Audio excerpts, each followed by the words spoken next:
The total precipitation for the year is now 17.51 inches.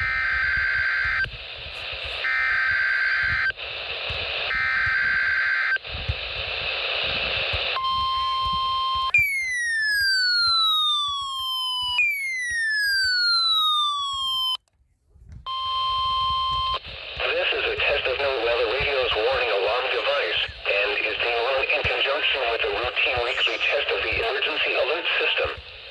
To provide the most consistent warning service possible, these alerts will only be activated for selected warnings affecting the following counties: